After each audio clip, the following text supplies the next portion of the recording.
couple of times I went to Zeist, the center of the Dutch FA. I think it's in England.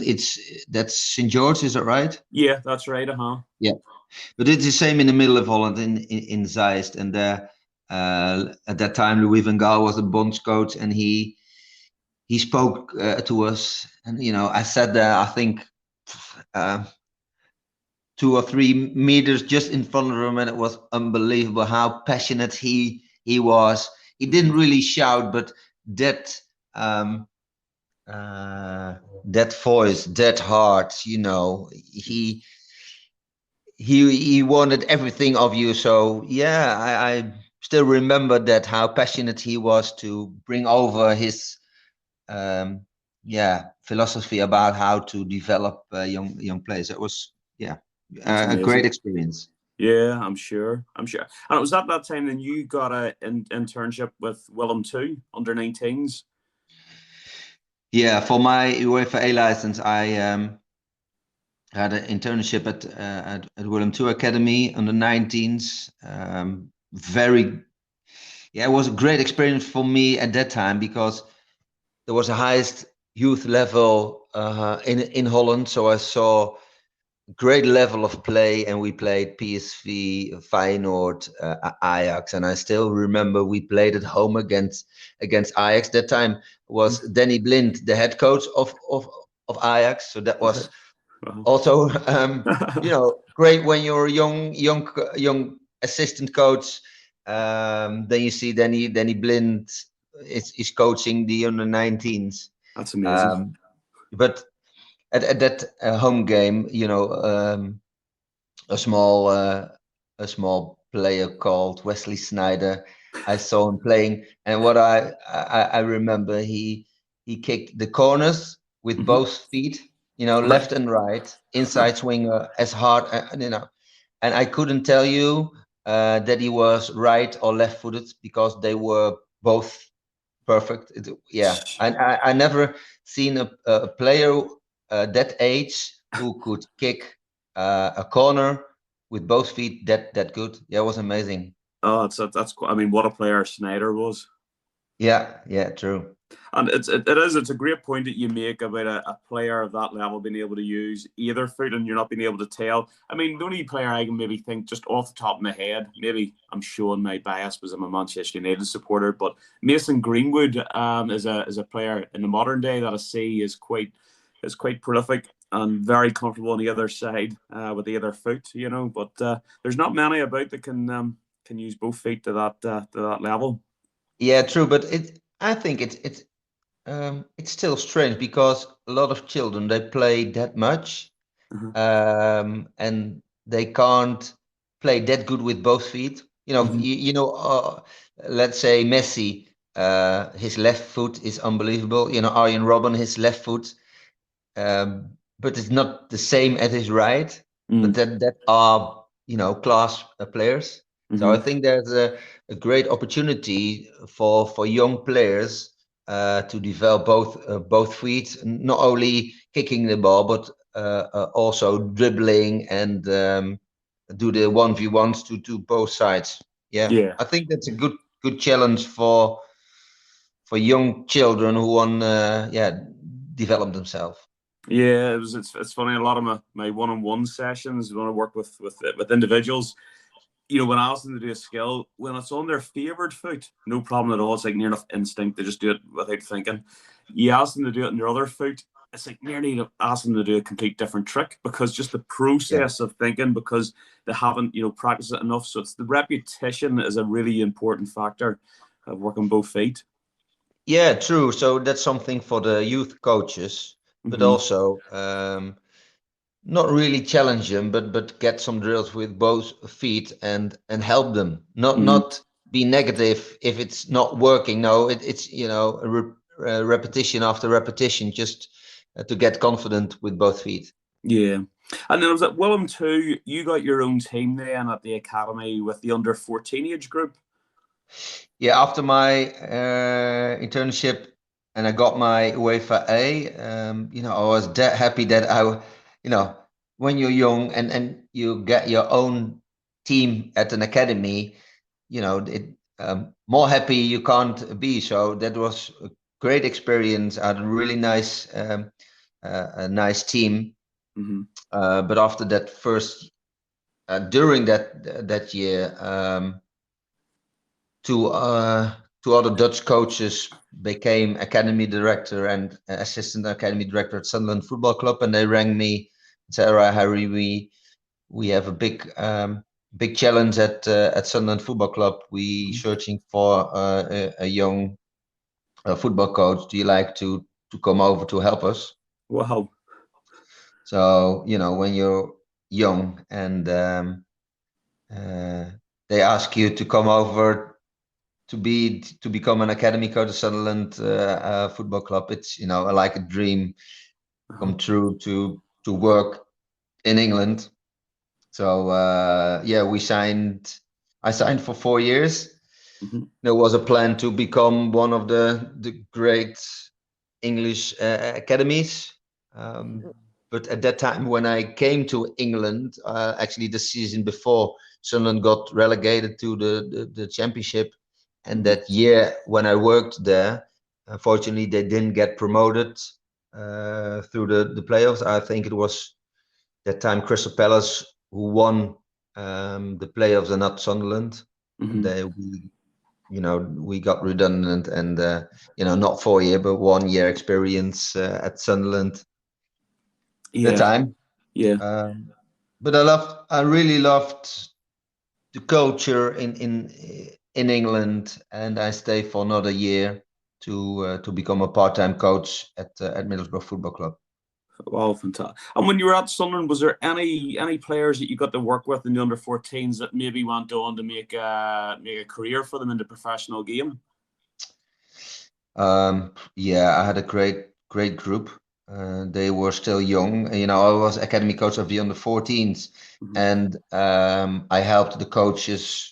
Under the 14 from the under-8 still the under-14s. But if I tell you, Jordan Henderson, Jack Colback, Marty Waghorn, wow. they played in that team, so that was that was great. And of course, players need to develop themselves, and I couldn't tell you that Jordan would be the new captain of Liverpool, but at that time you could see his desire, his technique, and also Jack Colback is left foot, his dribbling was amazing to see, and Marty Waghorn had a lot of pace, good left foot.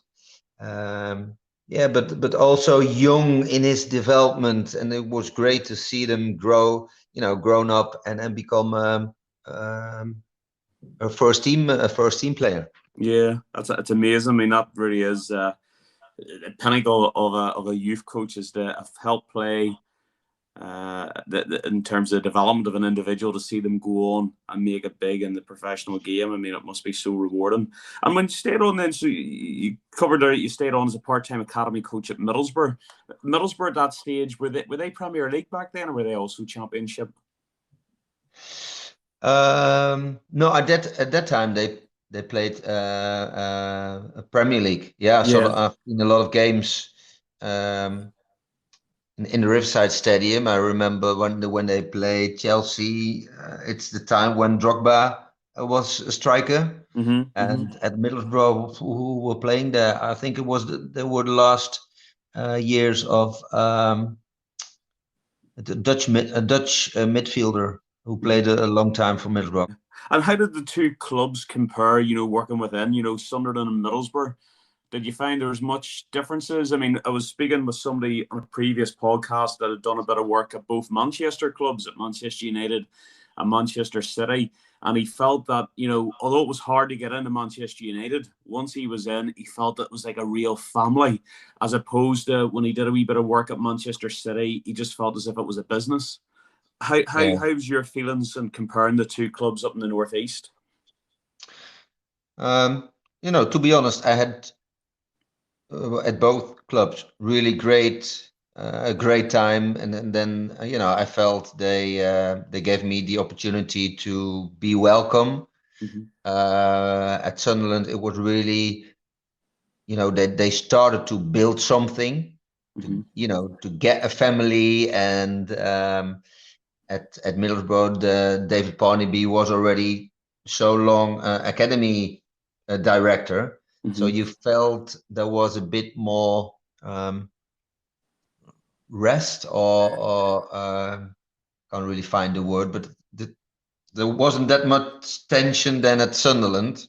And when I follow Sunderland Academy the last few years, there are a lot of differences in academy directors. So that I think that's a pity for the youth players, because when there's a structure and the same people, you can better work with young players instead of every 2 years a new director, new vision about how to develop. So yeah, I think that's been the difference between Sunderland and Middlesbrough at that time. That when you want to create a culture, you need good vision, but also good people who stay there for a longer time. Yeah, exactly. And I completely agree and understand that. And it was after then you went back to Holland and you returned to Willem II Academy. Yeah, when I was doubting the last my second year in England, do I want to stay as a part-time academy coach? And then Willem II rang me with the question, all right, do you want to come back and take the under 17s? It was part-time job, 20 hours a week, but in the same month, a sports college in Delft near The Hague called me. All right, we looking for a teacher who can start, to give the football coaching courses in our school. So I thought, all right, that combination is a great full-time job in football. And after, I think, 2 weeks, I decided to go back to Holland. And at Willem II, I took the first 2 years the under 17s, and 2 years the under 19. Yeah, that was great as well. We played the highest level of Holland. When I was doing my internship as an assistant under 19, we played Ajax, Feyenoord, name the team. But now I did the same, but as a head coach. Yeah. So that was great. Now our bonds coach Frank de Boer, he was at that time a coach of the under 19s of Ajax. Right. Goodness. So a farmer's son against Frank de Boer. Yeah, it's nice. And maybe Heerenveen. Yeah. Yeah, Heerenveen now. Johnny Jansen, he is the head coach, and at that time he was the coach of the under 19s. It must be great for the players to have these former professional footballers. I mean, I've done a recent trip to Holland with a good friend of yours, Bert-Jan Heijmans, BJ. Yeah. And it was unreal. We went to PSV Eindhoven, and the under 19 coach at that stage was Ruud van Nistelrooy. Yeah. Then he took us down to Feyenoord. The under 19 coach down there was Dirk Kuyt.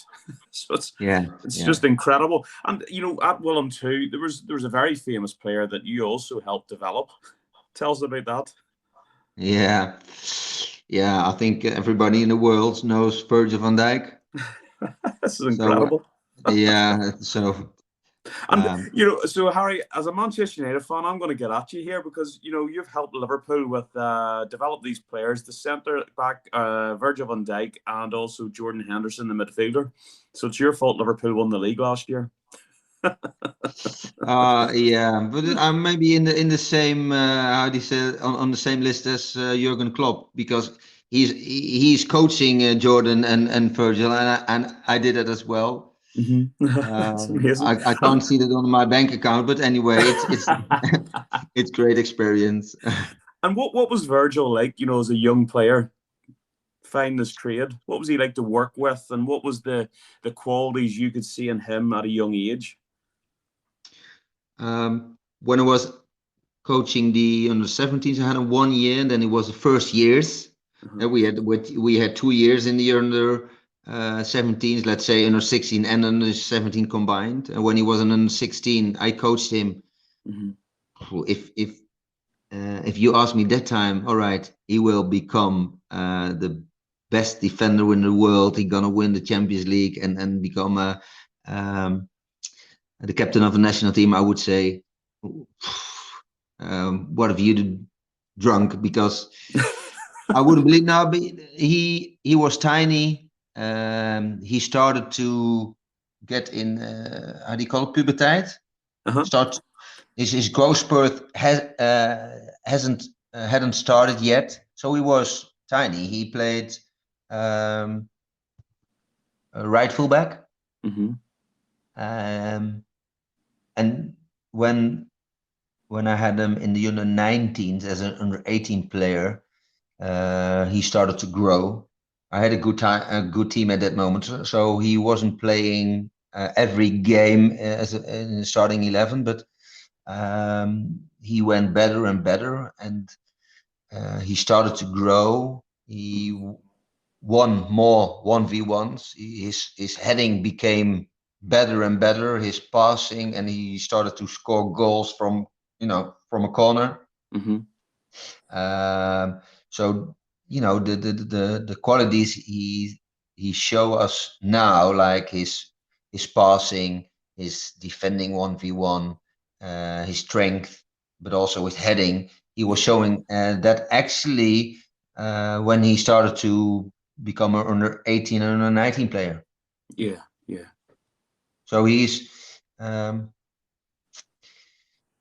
think at that age he started to be better and better. Before that, he was just average player who So it's a big reminder for coaches listening to this that players, they develop at different stages, and sometimes maybe certain clubs or maybe individuals can maybe just look to change players too quickly instead of maybe being patient with players, having to realize that they all mature and develop at different stages. And it's just amazing to see, especially in the 2-year period that you work with Virgil, that he went from, if you like, an average player struggling to get into the team to developing at a crazy rate coming up through. Did he get an opportunity in the first team at Willem II, or what was his next part of his journey from Willem II? No, I was 4 years. I've been working 4 years at Willem II after I came back from England.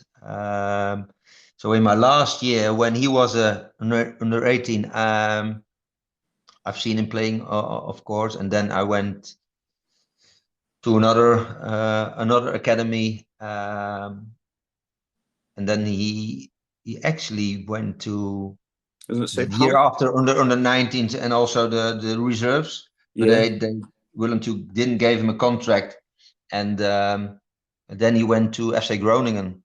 Right. Okay. Who gave him a chance in the reserves, and he did, after a sloppy start, he did really well, and he got some minutes in the first team. And the season after, he was the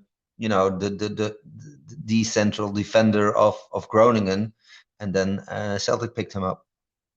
And then so from Celtic, was that the journey? Then he went into Southampton after Celtic.